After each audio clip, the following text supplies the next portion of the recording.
What up, what up, what up, what up, family? We're gonna let the beat build a little bit. I should have had some music or something playing, man. I'm still trying to figure out what's going on with this cord on my camera, man. I hope it ain't the little spot that you plug the cord in.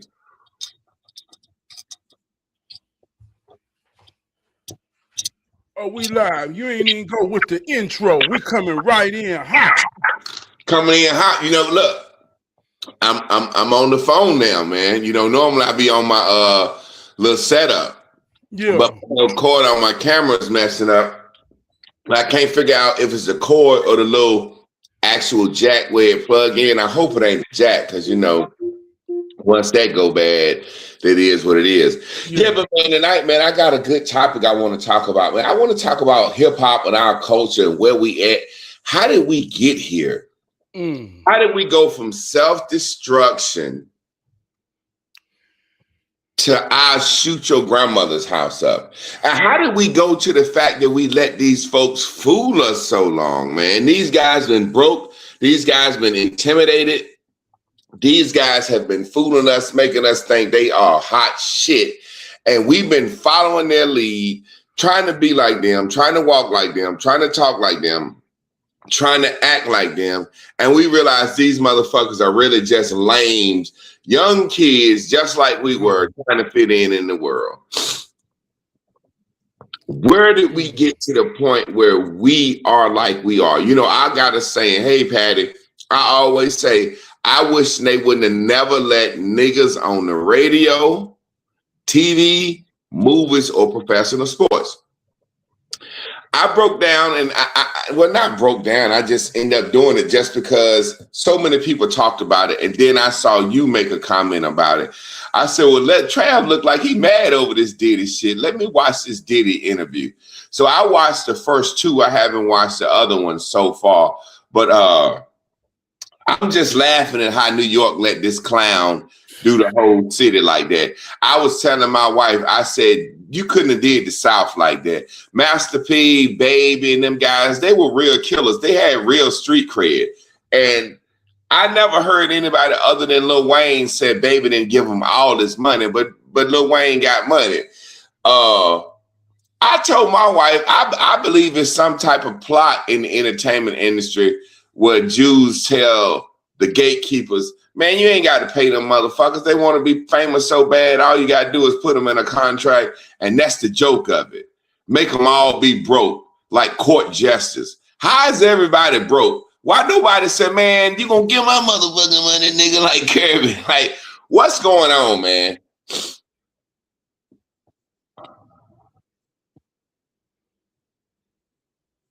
Can you hear me, Trab? Yeah, hey, let's get a quality check. I know you was breaking up on my end. See if that's my end or your end. Okay, I can hear you good now. Okay, can you hear me? Yeah, you can hear me. Yeah, I can hear you good now. Okay, yeah, man, I watched it, man, and it's powerful because, hold on. Yeah, I'm getting an echo on your end. Is the echo coming on your end? Nah. Okay. Yeah, I watched it, man. And being an artist, being in the game in a sense, locally or whatever, and just feeling like I had what it takes. Man, I sat at a lot of tables. I've been in a lot of rooms. And this Hollywood, this fame, this fortune, kind of like a fraternity. And it's like you got to fit to get big. And it ain't about talent. It ain't about well, it is, but it ain't. But it got to be something in your eyes that somebody see that you willing to go for anything. Like they say, sell your soul. Man, this some real life shit. And it happened every day in real life, not even so much to be famous. Like I say, if somebody don't know who they is, man, they'll accept anything somebody tell them they can be, will be, should be, and they can make them. And when you got that in your eyes, man, you subject to any goddamn thing. And I saw it in his eyes when I first watched it, and I know he got bit. And it's just like this vampire culture. We all watched it in the movie Sinners. When you get bit by this shit, all you ready to do is bite somebody.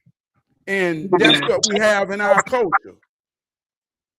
Man, it's amazing because somebody said it's feedback. Ain't nothing I can do. Let me turn my phone down a little bit if I can. It's crazy and it's amazing to me because at the end of the day, when you really, really look into it, I was talking to a brother the other day and I was saying, what does LeBron James have that the average man don't have? Because peep this, if you was to ask LeBron James tomorrow, would you give up all your money for you to have your children and your wife? I'm sure he would say he would. Now, if he said he wouldn't, he's one of the ones that's willing to get bit. but hey, you know, I got a saying where I say, Trav, they said we getting some feedback. I'm trying to figure out where that's coming from because I'm on my phone and I don't think it could be on my end, but hell, I ain't sure. Yeah, I'm coming like I always come. So I ain't got nothing different in my setup that will make it different. Is it happening just when I'm talking, or is it happening when you talking? I can't see the comments. Yeah, let me see. I'm gonna put the comments up. Is it happening when Trav talking, or is it happening when I'm talking? Hold on. Yeah, my wife says happening when I talk. Let me see. You got that. Look, you got that $20,000 microphone hooked up. Hold on. Well, let's see.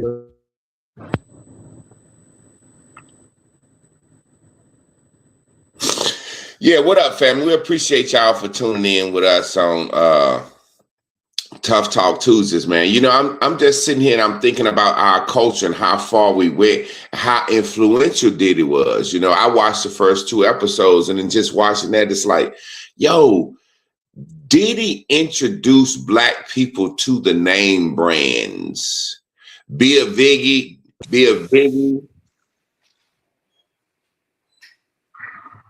Let me say something. Am I echoing now? I never heard it, but the people could hear it. What about now? It's on a delay, so somebody should speak up in a second. I'm sorry, man.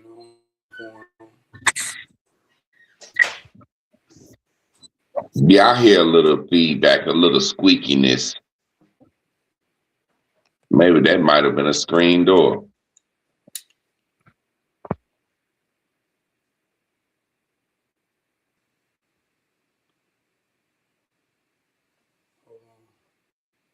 Am I echoing now? My wife gonna give me a Yeah, if push come to shove, you might can just turn your mic off and just stand there and talk, and I think it'll still pick you up. Somebody said you clear now, Trav. Okay, well, let's go. All right. Yeah. You know, as I sat back and I watched, I thought about how influential Puffy was on hip hop culture. Like Puffy was making songs with music that we had heard growing up in the background. You know what I mean? And I never heard of the name brands that I heard of until some of the things I heard Biggie say, some of the things I heard Lil' Kim say. I had never heard of the shit that they were talking about.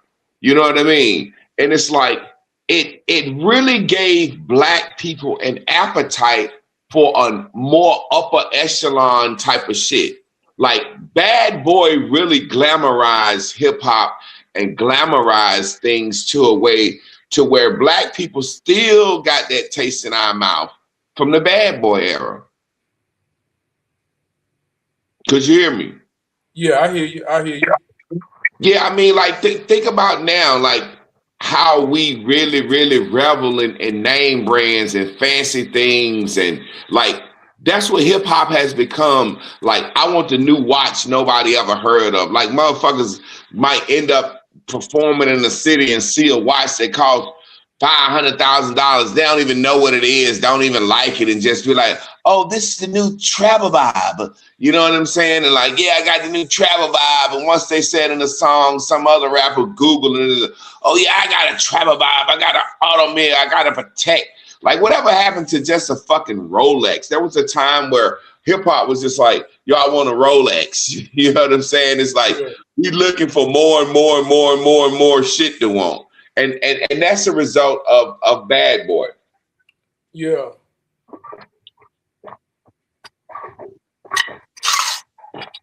I'm gonna go back to when I can remember in real life, right?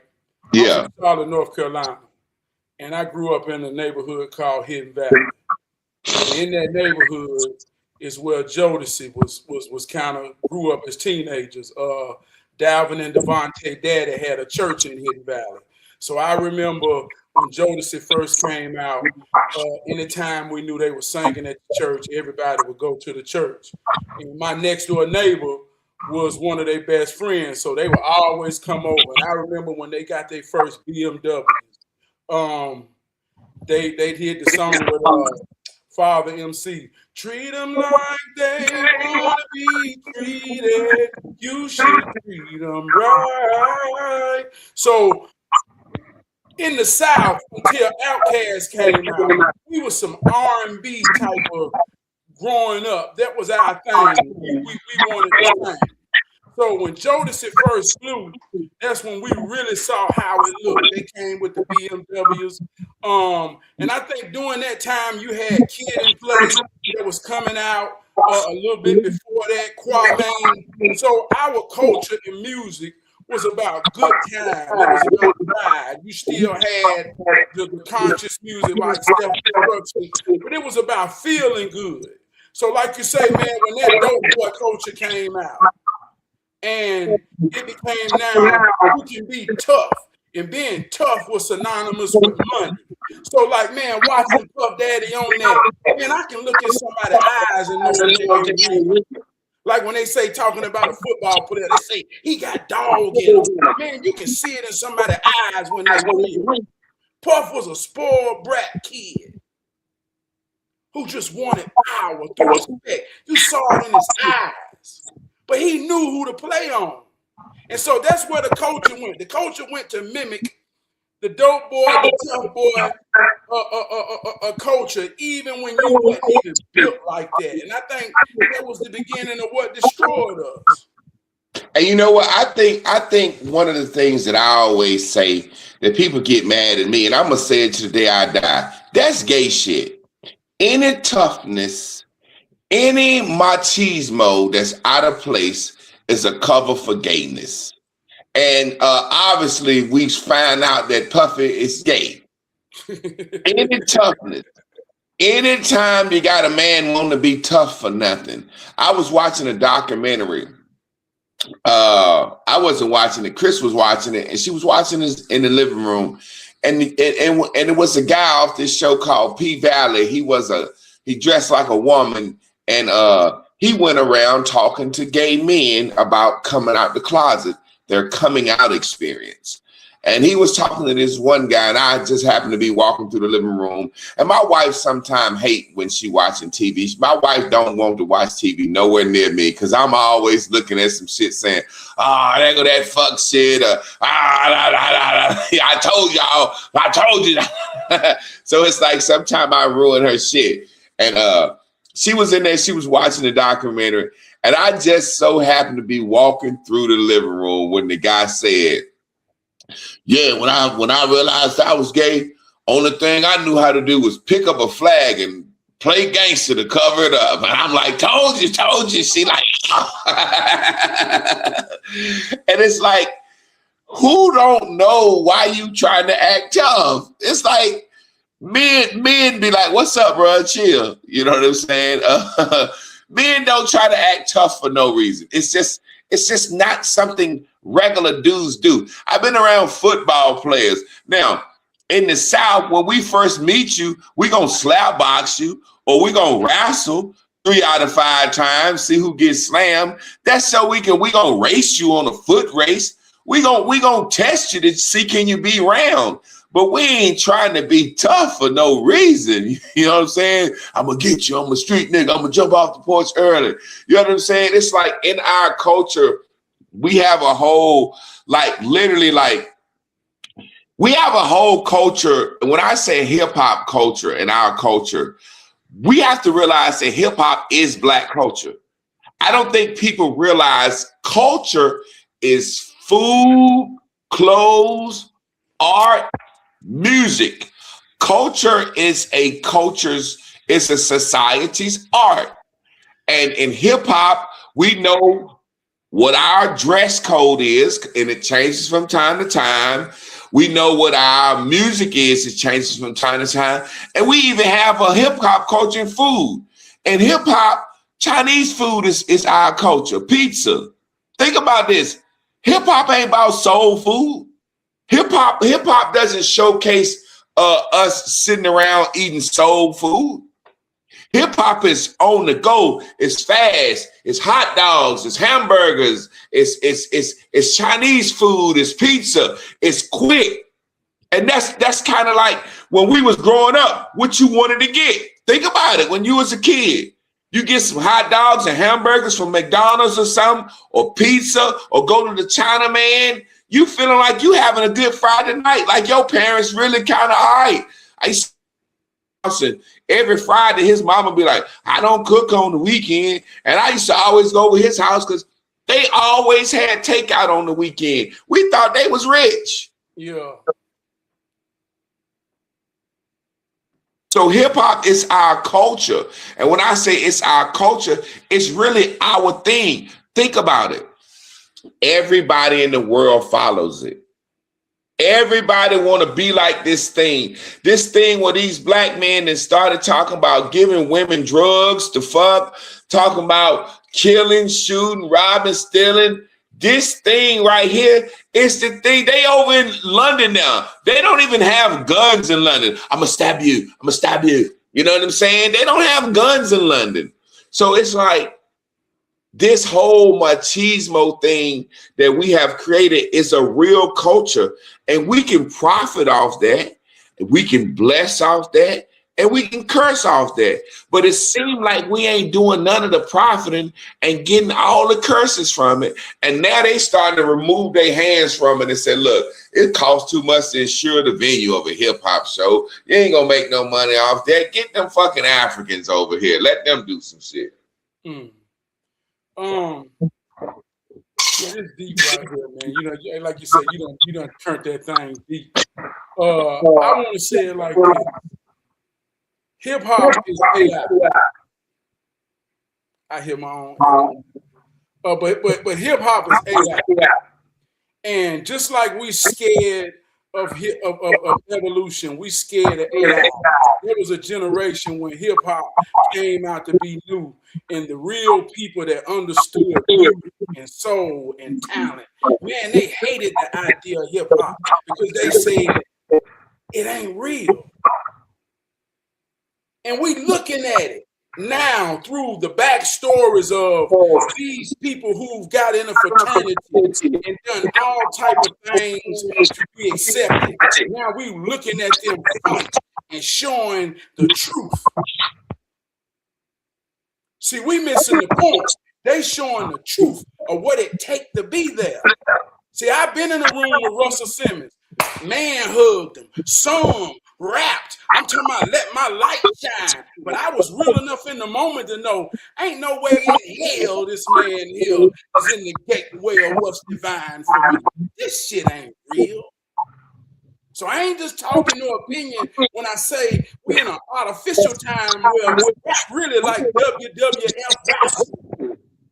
See, at one time, and let me say this, just like Christmas finna come back in, everybody finna play the same song we've been playing for 60 years. They won't die because they was real and they had living spirit in them. A real man, woman, somebody pushing an instrument, making a sound, making an emotional advance. When hip hop came, they just pushed the button. It ain't living no more. I watched the documentary on Lil Wayne. He was a little kid at the mall with a baseball gloves and cleats on in the mall. A little weird kid who loved his art, who's so intelligent. Man, do you know somebody who's good at art? Look at how they act and how they carry themselves. But when you put it in hip hop, you got to package it in destruction and anger and everything that ain't fucking real. And we done been cultivated so much that we don't know the difference between real and belief. That's how I got this problem. You're right about that. It says you was echoing again. But you know what, man? And that's the thing I say. We have to package our stuff in destruction. Like, it's almost like to be an artist, is almost like to be looked at as a cornball. When we know all the great artists be smart, they be geeky, they be nerdy. You know what I'm saying? Tupac went to art to drama school. You know, I'm an artist. When I was a kid, I won the storytelling contest. When I was a kid, I was in theater arts. You know, it's like sports is the thing that kind of made me cool, like kind of get cool. And then when I got into sports, it was almost like art. Art was kind of looked at like, nah, you man, ain't no need to be in theater arts, man. You gonna miss a basketball game for a play, nigga. Man, you know what I'm saying? So it's like we as men see back in the day, man, everybody could play a fucking instrument. I remember growing up, all my uncles could play guitar, horn, or something, goddamn. You know what I'm saying? Everybody in the family but it stopped in our generation. We the first generation that can't play instruments. You know that, Trab? Yeah. We ain't real no more. The first generation where the family didn't sit around and play instruments and sing together. Look at Enzo. Enzo said he played trumpet, and Enzo a little older than me and you. So Enzo is in our generation, but he a little bit older. Enzo a goddamn baby boom. I'm fucking with him. You know what I'm saying? But Enzo, what, 55, 56. So that's 8-9 years older than me and you. So yeah, man. I just look at it and I say sometimes like, wow. And then we look at how we grew up watching Yo MTV Raps, right? Yeah. And I want to interject racism. How do we have hip hop and still walk around talking about racism? Of all the money that we had to make, the influence, the we talk about racism. It's like I made a video this morning. I'm talking about our culture. It's almost like in our culture, like in American culture, right? I don't want to go too deep, but I want to say something. Go there.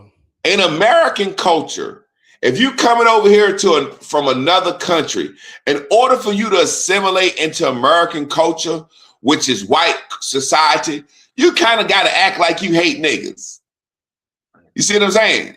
It's almost patriotic to dislike black people because you come into America and you just don't want to be grouped with the niggas. So to be born in black in America and through hip hop and just through our culture, it's almost like you got to think racism can keep you down in order to be black. And hip hop pushes it, but look how much money is in it. And I was making a video today. I was saying, we actually didn't experience racism. It's like AI, like you said. We didn't experience racism. Our ancestors experienced it. They lived a much better life during racism than we live in now. And it's just because they taught us about racism in school. Racism is like a boogeyman that we didn't even experience that's just over our head. You kind of get what I'm saying? It's almost like We didn't even experience racism. And we walk around every day talking about fucking racism. Only because we was told a story during Black History Month. And it's in us. It's like I hate America. I hate the government. And I ain't being no cop. And I ain't being no judge. And da, da, da, da. It's like, I look at it like somebody telling you, that girl broke your great-great-great-granddaddy's heart when he asked her to go to prom, and you walk around sad every day. They like, why you sad? Somebody hurt my great-great-great-granddaddy's feelings. We didn't even experience this shit, man. You get what I'm saying? And it's almost part of our culture. It's cool to be anti-government, anti-establishment. Fuck this, fuck that, fuck the police. You know what I'm saying? It's like, where we live at, the police ain't a problem. What happened to my guy? He'll be back in a second. But y'all understand where I'm coming from. It's like, we didn't even experience the racism. We had a fucking Sony Walkman listening to fucking Yo MTV raps and shit. And we didn't even experience the shit. And it's cause like we were told a story. And y'all understand that's what hip hop is. That's my point. It's nothing but stories. And we out here living our lives, doing things. I told y'all I wanted to sell some type of drug because the stories Jeezy told, the stories Jay-Z told. It's like the stories that they told us about racism and the stories that we hear in hip hop has created a fake suffering for our generation that we literally sitting around, the children of hip hop. We got nice manicured lawns, Enzo raising his daughter. He's got a pit bull business. You know what I'm saying? It's like we sitting here as grown men, and I don't want to call us so successful, but we're successful, decent human beings that grew up under these stories of you see where I'm coming from? Yeah. And we still walk around acting like that. We still walk around acting like that. I be seeing these New York rappers, and I hate to differentiate, but you see how Daz and Snoop doing, and then the East Coast rappers, they old acting. The Southern rappers, they grown. The Southern rappers acting like granddaddies. You see what I'm saying? Yeah. And the Southern rapper, you can't play with them. That's why the South didn't get involved in that East Coast West. Don't nobody fuck with the South because it's a different, I'm not saying no better. It's just a different something down here to where it's like, yeah. When you look at all the big gangsters, they came from the South.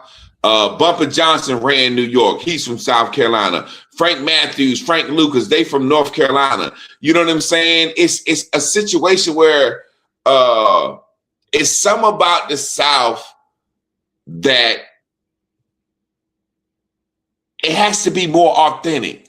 When you listen to Outkast beats still, you just be like, how the fuck is these beats still jamming this long? You go back and you listen to Swiss beats and Just Blazing them, those northern beats, they minus a bass line, they minus a soul. You know what I'm saying?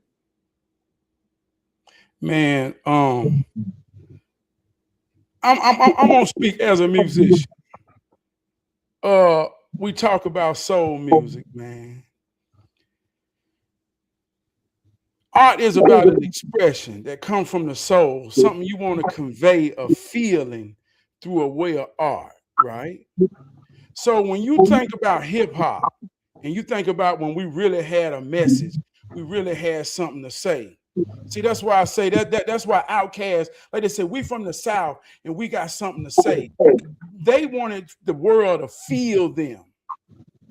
See, but hip hop culture became about wanting to be accepted, wanting to be in a certain class.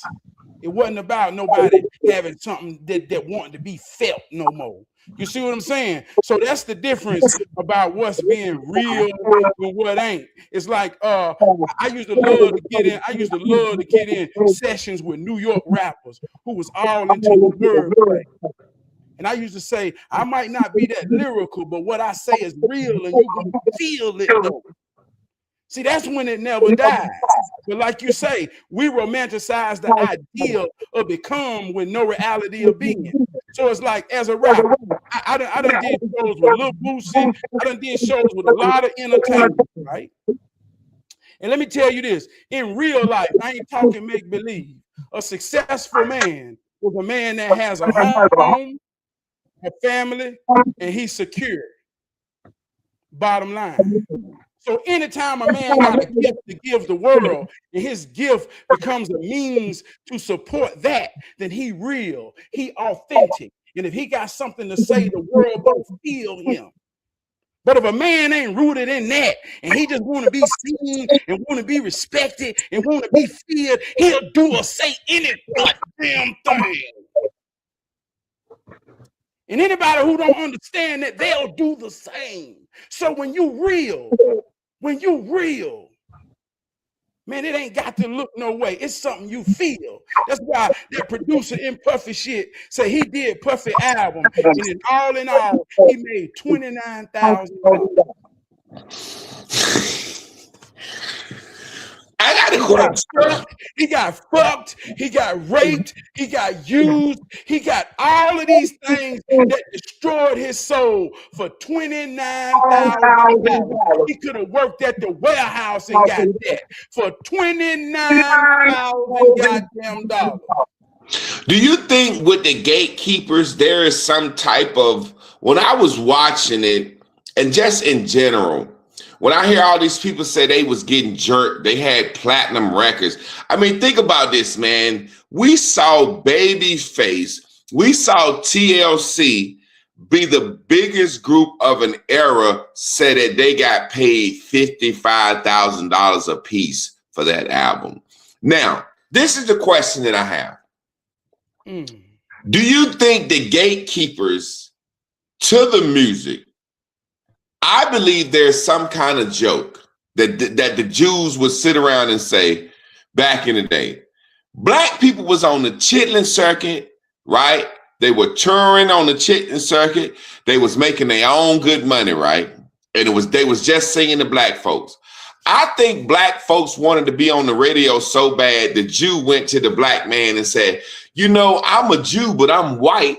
He don't like me as much as he don't like you, but I can negotiate and get you on the radio. And the black man said, boss, if you can get me on the radio, you ain't even got to pay me. Come on. Now, I'm joking, but I believe that's how it goes down. You telling the truth. I believe that's how it go down. I just seen too many stars say they won't get paid nothing. Now, we talking about the gatekeepers. Once they allow a black person to be a gatekeeper, like a Russell Simmons, like a Puffy or Babyface, why do you think all these actors, Taraji P. Henson, Monique, me 40,000, they paid me 50. Terrence Howard said they paid them 5,000 for Hustle and Flow. Why do you think these people won't just pay people to keep their mouth shut? I think it's a real live joke where they said, sign that nigga in a contract. And in this contract, don't pay him a goddamn thing. and no, seriously. And I think the joke of it is, if you can make that paper to where you don't have to pay him nothing, and this nigga just want to sing for peanuts, I think that's the joke of it. How? Because you would think about it like this. Why wouldn't Puffy just give Craig Mack some money so Craig Mack won't go tell the world? Why wouldn't he pay Mace? Why wouldn't you just, okay, Trab, you my artist, right? I'm trying to jerk you. I make $100 million off of you. I at least give you $2 million to keep your goddamn mouth shut. Man, let me tell you something, man. Respect and dignity and integrity is a real thing, man. And when you as a man stand before a man and you give that up, dog, you let a man spit in your face, man, he'll say any goddamn thing to you. Get the fuck out my face. Once a man take your soul, that's evident.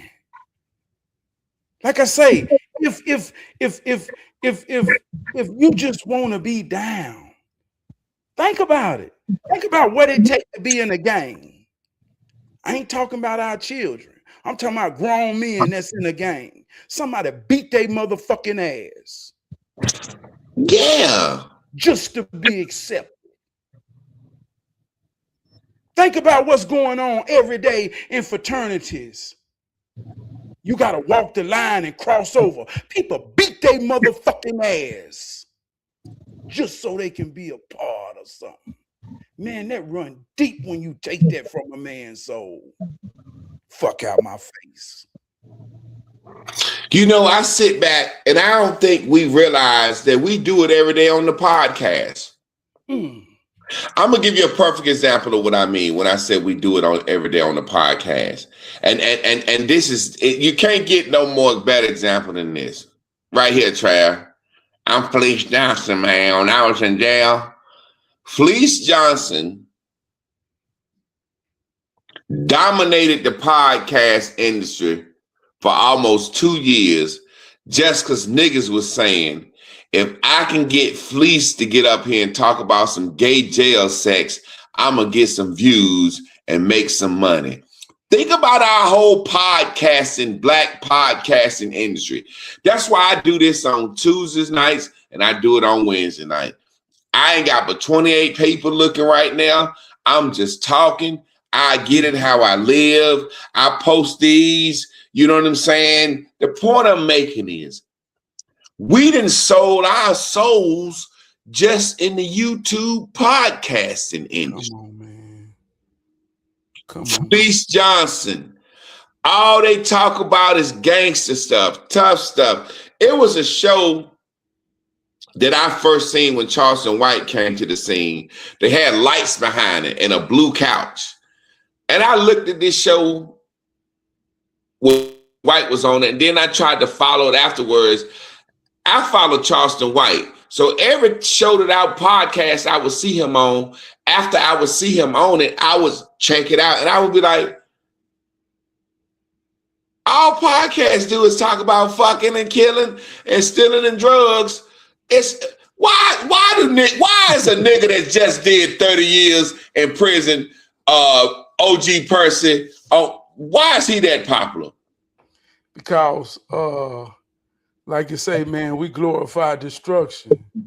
We always respect the rappers. We don't give a damn about what's real and the truth. We love that fake shit, man. I told you all of it fake. Let me say something real. In 2007, right? This was on the night I had a show with Lil Boosie. And this is why I call my music Hood Soul today. Epic night in the city. It was when he had the song Wipe Me Down. Man, I had 100 people come support me in my city. 60 of them had on my shirts. I mean, we was in there, man. DJ played my music all night. My little cousin was in there. He came to me. Wow. Before I'm getting ready to go on stage, my little cousin come to me. He say, Trab, they trying to kill me. I say, who? He say, man, they in here. They trying to kill. So I'm trying not to get distracted. I go tell my other cousins. They say, we got them. They in VIP. They pull up their shirt. Everybody got guns. I say, God damn, what am I in? It's dark, right? So we go perform Epic Night. Leave there, my older cousin, walk my younger cousin to the car. I say, man, get them home. I'm gone. I got my wife and my sister ride with me. I'm finna get them out of here. Man, we just rocked it. I let Lil Boosie know this Charlotte, North Carolina, this is my motherfucking city. In this city, we on the grind cause we're money hungry. That was my song at the time, right? So we go home. I'm ready to wake up thinking it was an epic night. My little cousin got in the car and still thought they was trying to kill him. Went the wrong way down 485, head on, killed him and a whole nother family. I had to face his mama the next day. She said, Trab, what happened to my baby? I got a picture I can post where he was on stage out of it. We were so in the moment. Man, I ain't never performed in a club again, and I ain't never rap. I can't be a part of that. I call it hood soul. I just want to sing. I want somebody to feel me now. And even in that time, I had 10 people as my crew. All of them had jobs. All of them joined the credit union. All of them drove luxury cars. All of them was hard-working men. And we went in there to them clubs where all the dope dealers want to be the street niggas who rapping, looking at us like we already own, but we just own real life shit. Fuck you, sell your soul for $50,000. Man, you talk this shit, y'all. Man, when I look at the end result of it, man, when I look at the true end result of it, Michael Jackson was taking a needle to go to sleep, man. That's the most evident for me. Whitney Houston and what they go through, these people dying in the bathtubs, even with Diddy, man, you know. I seen on that thing, they said Keefe D told him in 2008 that Puffy gave him said he was going to give him $1 million to kill Tupac. Why are we just hearing about that? Why Keefe D just, if that's the case, they knew back then. So whoever Puffy is, the monster that Puffy is, somebody knew back then and kept him and propped him up and held him up and held him up. And then at a certain time, they decided to turn him down. And I think 50 Cent is saying, I don't think he got enough time. I want him to go to jail for murder. Let me ask you this. Everybody was watching Lucius Lyon back in the day. What was the name of that show? Empire. Art is an imitation of life. So is it real shit or not? See, we don't know the difference between real life and make-believe. So is it real shit or not? Is Lucius Lyon based off what? See, people want riches. People want to be rich. But they say a rich man. Man, do you know what it takes to be rich? To not have empathy for those beneath you?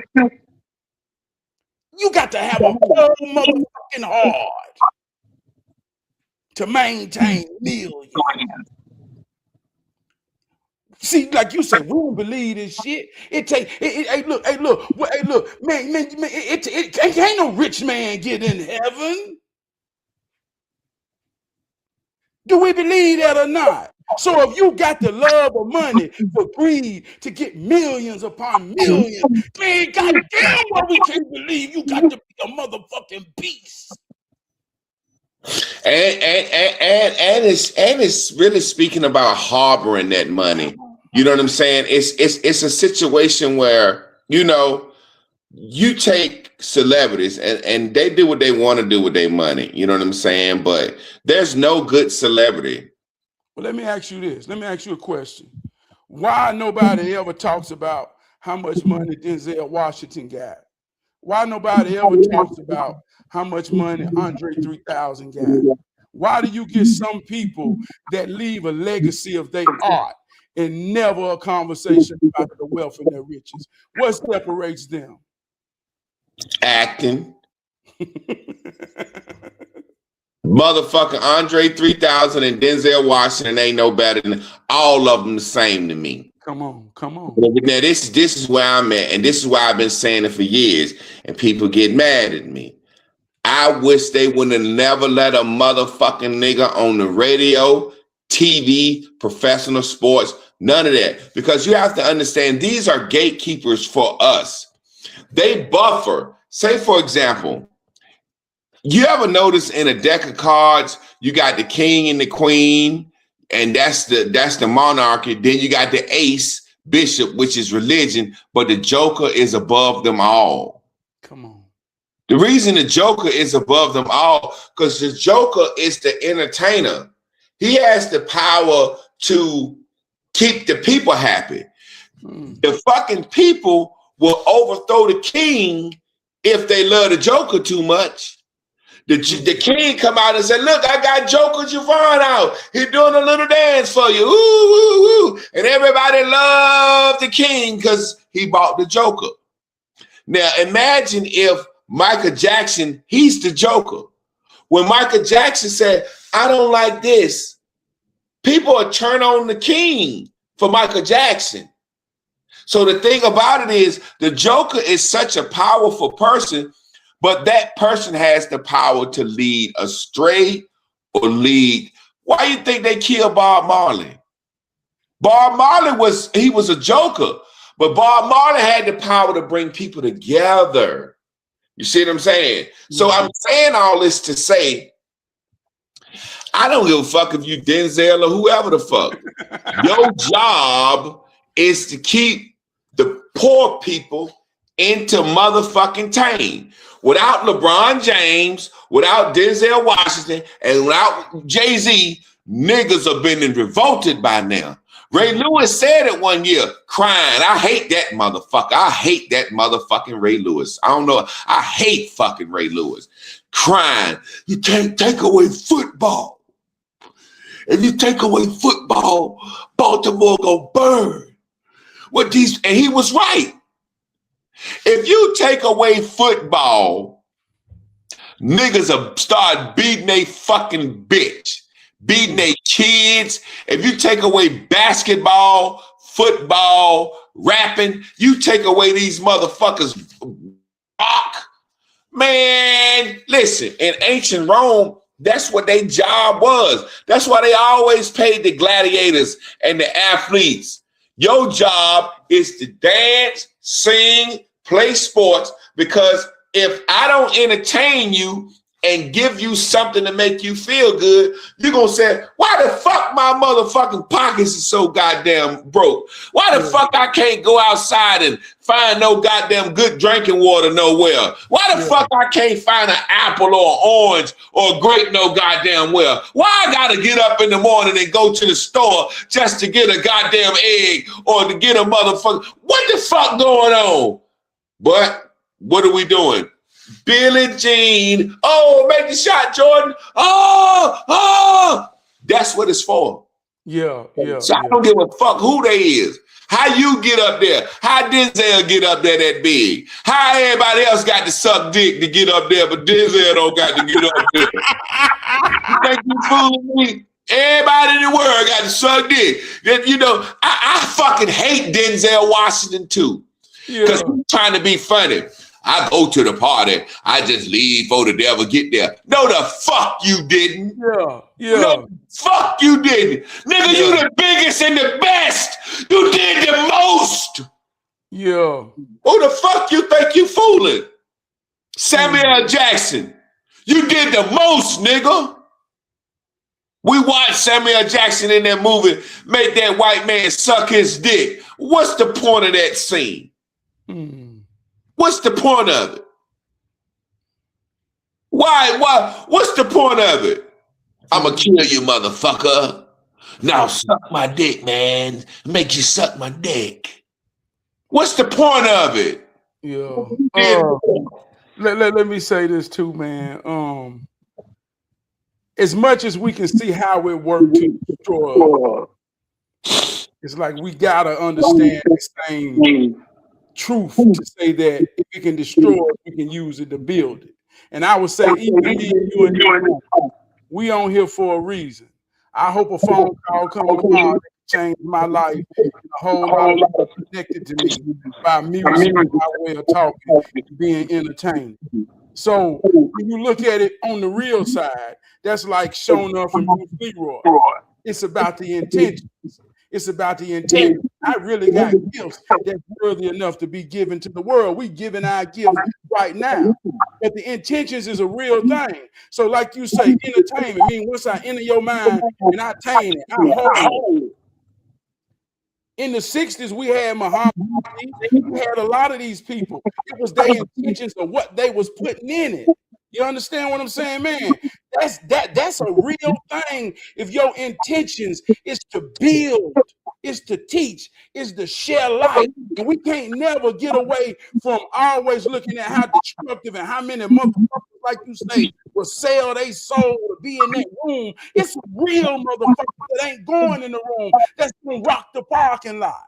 But you know what, Trav? That's the problem. That's the problem. They're not gonna be heard. Listen, this is the thing. You have to understand something when its inception comes. Yeah. At some point, the white man looked up and said, you know what? We're losing out some money by not putting them niggas on TV. Right? We're losing out on some money by not putting them niggas on the radio. We're losing out on some money by not putting that nigga in the league. So the white man said, put him in the league. Let's make that money. And then the white man said, hold on.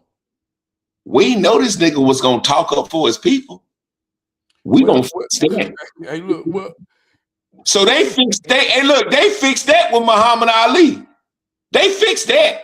So now you have to understand the people that they put out. See, this is the thing that they can't control, that they hate. And this is why shit like putting your music on DistroKid and shit, I'm going to stop doing all that shit. Because really, you owning me a different way. You tricking me through owning me. Now, what I'm simply saying is this. The ones that they push in the algorithm are the ones that's going to push the wrong shit. That don't mean a person like me and you can't grassroots get the people's attention. But when you get a certain level of size of people's attention, that's when they come talk to you. Well, look, man, you got a lot of flow. Did you see this guy? Who was it? I used to watch, named Officer Tatum. Do you see what happened to him just like that overnight? I don't know if you follow him. No, I don't know who he is. Long story short, I ain't even got to get into it. The point I'm making is when you have gained a grassroots influence, they say this motherfucker right here, you have to understand that media is the way to the soul. It's the only thing that can convince people. Media is the only thing that does not have to be real. Come on. It's the only, watch this. Do you know the biggest piece and best piece of media ever produced on this earth is the Holy Bible? Come on, man. And do you realize God is not a fact? God is a belief. Come on. But people will kill, rob, war, and bomb over something that's a piece of media that we have absolutely zero evidence of. That's what media does. That's the power of it. And they not gonna let no real nigga in the media. They crucify you.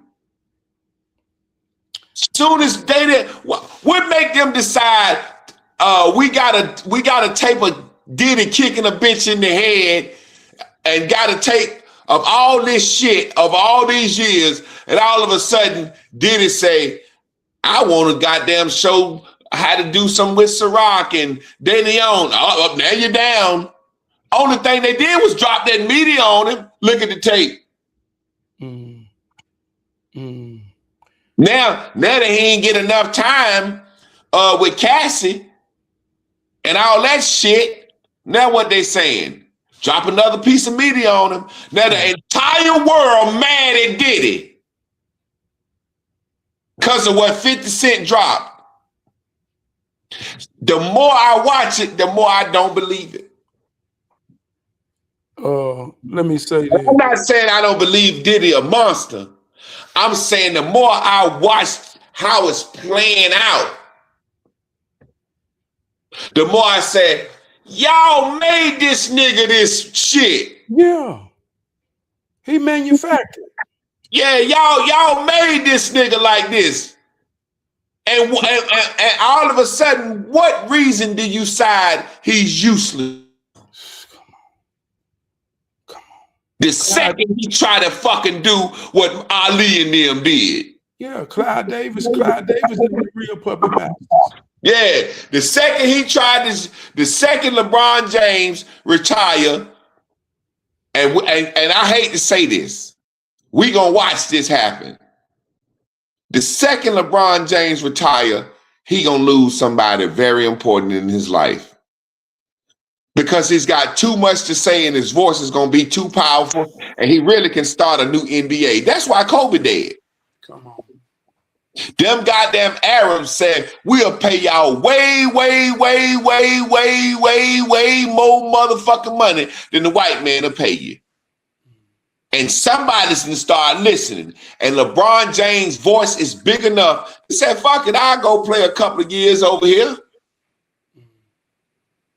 Why Michael Jackson dead? I took over Sony.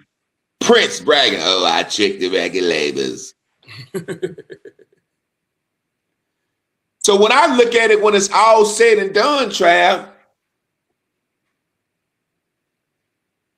if Michael Jackson had to have a shot to sleep, how happy can I be amongst that shit with my attitude? When only thing I'm gonna buy with the money is some reefer and some pussy.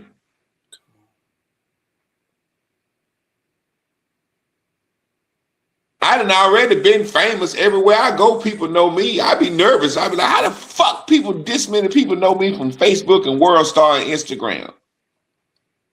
I wouldn't be happy. I can't be happy being nervous, thinking somebody gonna get me for saying the shit that I say. So I'm kind of like that poor righteous teacher. I'm kind of happy with the attention of these 33 motherfuckers yelling and screaming there, goddammit. Come on, man. Because really all it is mental health clarity for us because we all addicted to this shit. So I'd be rather be one of the motherfuckers getting watched than the nigga doing the watching. And that's just real. Yeah. That's not saying I don't want to make money and I don't want to blow.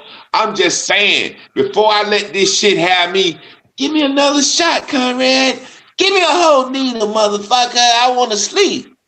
Before I had that shit on me like that, before I had this shit have me worried about where my kid and where my wife at, worried is they gonna blow up a fucking plane that I'm on because I said some shit against the Jews. Trav, you know good and goddamn well if they put you on right now, you wouldn't be able to keep your goddamn mouth shut and keep your composure. You're going to say some fucked up shit that's against them that's going to make them blow your goddamn head off. You already know this. Yeah. Just in the heated moment of a Mike's Lemonade, them motherfuckers is trying to destroy us. Goddamn, Trav, that ain't what you here for, nigga. You know you can't hold your peace, man. Yeah. You know you can't hold your peace. Let me say this, man. You talked about me, and I'm gonna drop some real shit. I hope I ain't going. Media is another word for medium. Medium means in the middle. When you control the media, you put what's in the middle of your imagination and what's in real life. And cultivation theory is when people watch TV and media so much that they have been cultivated to not know the difference between what is produced in a program and what is real life. So we so caught up in the media that they know what they putting in between. Now, if you get in a spiritual system, shamans and things like this, your preacher is a medium. When he get up there and the man said, hallelujah, he's working something on your spirit. He getting everybody breathing in unison. When two or more breathe in unison, that's how Michael Jackson was one of the greatest mediums ever known to mankind because of his cadence. I'm talking about the man in the mirror. And you put thousands and thousands breathing at the same time in the middle between the mind, the spirit, and the body. So when you put destruction in the middle, it ain't no coincidence that all we is bitches and dogs and animals and niggas and motherfuckers and money chasers, because that's what's in the middle. In the middle of the night, be quiet, listen to this man.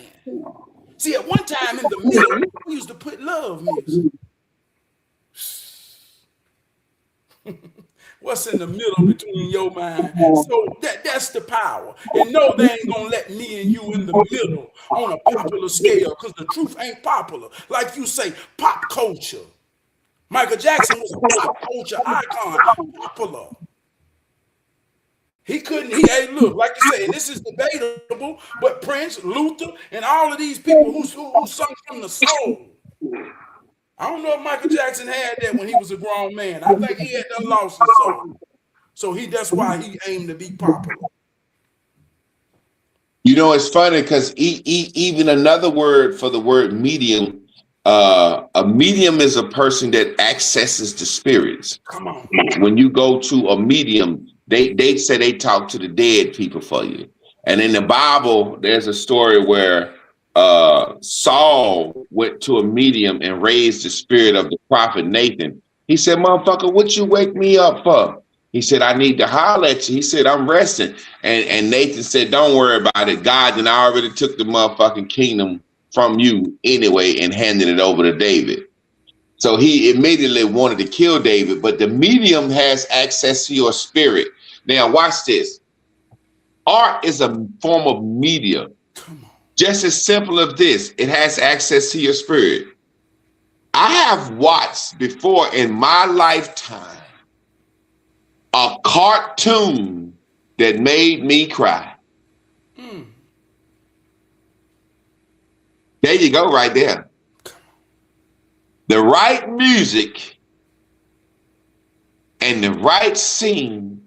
I got sad when the penguin floated off on the ice, man. Think about this now, Trab.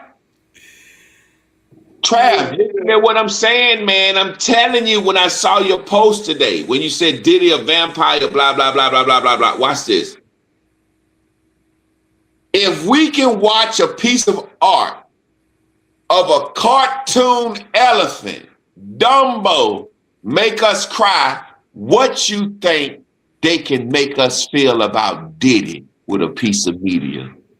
That's what I'm trying to say. This shit is out for a reason. It's somebody bigger, somebody way bigger. They trying to get Diddy locked up, because if Diddy get out in 2-3 years, it's gonna be all motherfucking hell to pay. This is a piece of media. When I watch that shit today, I always think, this is what I always think. Like I said, I don't think Diddy is innocent. I said, why the hell this shit making me feel so bad about Diddy? Hey, I wanted to kill Diddy. He fucked up all the hip hop. Diddy ruined our whole culture. Then I said, hold on, Javon. That media got you. What they doing this for? Not saying that Diddy is innocent. Well, I felt my emotions getting so mad at Diddy that I ain't never gave a fuck about Diddy and no music, and I don't even get tuned into shit like that. I was so mad at Diddy. You ruined everything, Diddy. And I'm like, now you doing this for a reason, media. You doing this for a reason, media. You trying to make me mad at Diddy, so when they try to get them jurors and this new shit they're gonna bring up with Diddy, see, that's what people don't, that's why they said tried in the court of public opinion. Once everybody in the world mad at Diddy like me and you is right now, he don't stand a fair shot at all. They doing this for a reason. And then they gonna use 50 to do it. After I seen him hugged up on Soulja Boy like that on the cover of that magazine, I know I don't trust nothing 50 said. Yeah. And this is what my grandma said, Trav. My grandma said the thing that you see a nigga mostly against is what he into. 50 is so against Diddy and gayness. Watch he get discovered. Well, let me say it on that with all that being true. I hope that the general child that watches this be so traumatized that it make them get real with their gift. Yeah. Ain't no motherfucking way somebody gonna do me like that. Yeah.